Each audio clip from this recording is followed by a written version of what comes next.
Hello once again. आज हम conic section के सर्कल टॉपिक को पढ़ेंगे और सर्कल के बारे में इंफॉर्मेशन कलेक्ट करेंगे। सबसे पहले हम पता करते हैं कि सर्कल होता क्या है। तो जैसे मैंने यहाँ पे डेफिनेशन लिखी है, इसे मैं एक्सप्लेन भी करूँगा आपको। तो सर्कल क्या होता है? Circle is a set of all the points that are equidistant from a fixed point and that fixed point is called center।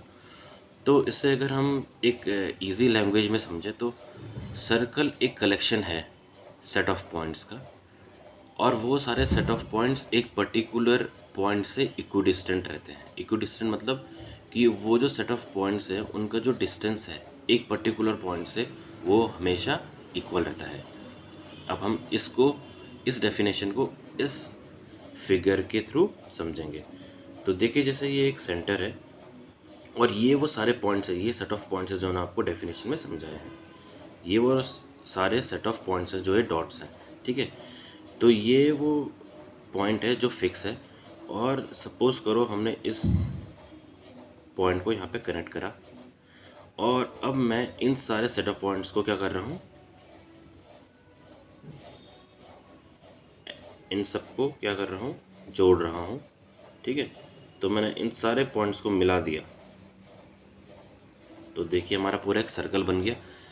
तो यहाँ से डेफिनेशन प्रूफ होती है कि सेट ऑफ पॉइंट्स जो एक पर्टिकुलर पॉइंट से इक्विडिस्टेंट हैं, उन सबको अगर हम मिला दें, उन सबको अगर हम ज्वाइन कर लें, तो क्या बनेगा, देता है हमें एक सर्कल देता है, ठीक है। तो जो फिक्स पॉइंट रहता है उसे हम सेंटर बोलते हैं, ठीक है।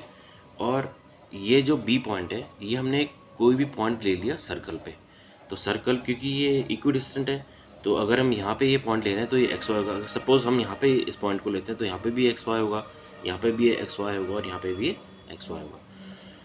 अब देखिए, सेंटर को हम एच और के क्यों ले रहे हैं, हम एक पॉइंट क्यों नहीं ले रहे हैं, दो पॉइंट्स, इसमें दो कोऑर्डिनेट क्यों हैं?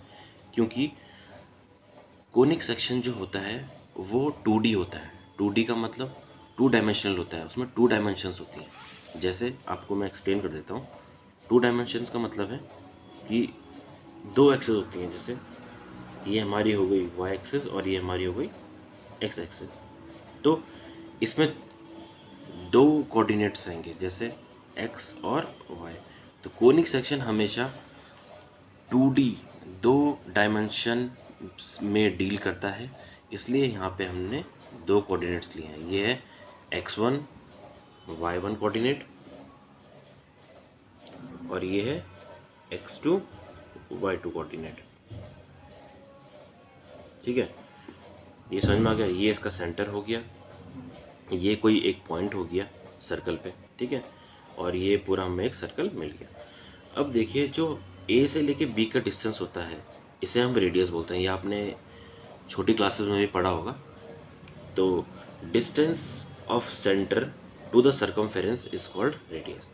अब जो ये पूरा आउटर एरिया है, इसको क्या बोलते हैं हम? सेंटर का सर्कमफेरेंस, ठीक है। अब हमें सेंटर के सर्कल के बारे में पता चल गया। अब हम आते हैं स्टैंडर्ड इक्वेशन ऑफ सर्कल, जो बहुत इम्पोर्टेंट टॉपिक है इस सर्कल में, ठीक है। तो स्टैंडर्ड इक्वेशन ऑफ सर्कल, हम इसकी इक्वेशन कैसे निकाल लेंगे?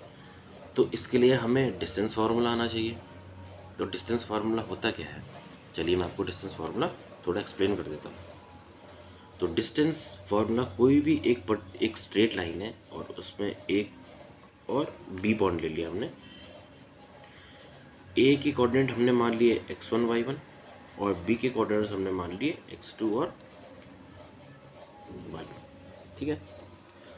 तो जो इन दोनों के बीच में डिस्टेंस होगा वो हम कैसे पता करेंगे? ए बी के बीच में डिस्टेंस क्या होगा? Square root of x2 minus x1 का whole square plus y2 minus y1 का होल स्क्वायर। तो ये फार्मूला होता है डिस्टेंस का, ठीक है। ए और बी पॉइंट को एक स्ट्रेट लाइन ज्वाइन कर रही है। ए के कोऑर्डिनेट्स हैं x1 y1 और बी के कोऑर्डिनेट्स हैं x2 y2। तो इन दोनों के बीच में जो डिस्टेंस हो गया, ये ए से लेके बी के बीच में जो डिस्टेंस हो गया वो क्या हो गया, x2 minus x1 plus y2 minus y1। ठीक है, तो सेम इसी फॉर्मूले को हम अप्लाई करेंगे standard equation of circle find out करने के लिए। ठीक है, तो जैसे यहाँ पे हमने ए बी लिया था, तो ए बी पॉइंट की जगह हम आर लिख सकते हैं, क्योंकि इन दोनों के बीच में डिस्टेंस क्या है, आर है।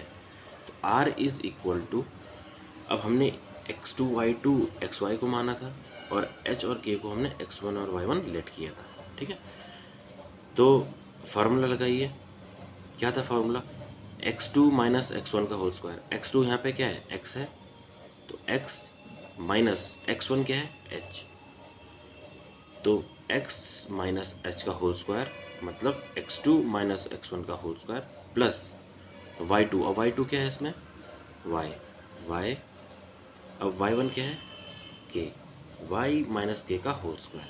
ठीक है, अब हमें पता है कि अगर हम इस अंडर रूट को हटा देंगे यहाँ से, तो इधर की तरफ क्या हो जाएगा, स्क्वायरिंग बोथ साइड्स करके इधर का r का स्क्वायर हो जाएगा।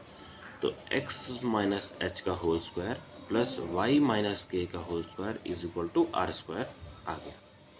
ठीक है, अब सेंटर क्या है इसका, सेंटर था h और k और रेडियस क्या है r। तो यहाँ से स्टैंडर्ड इक्वेशन ऑफ सर्कल हम फाइंड आउट कर लेंगे, जिसका सेंटर h के है और रेडियस क्या है, k है। अब हम आते हैं जनरल इक्वेशन ऑफ सर्कल पे। जनरल इक्वेशन ऑफ सर्कल हमें कैसे दी जाती है, X square plus Y square plus 2hk plus 2ky plus D equal to 0।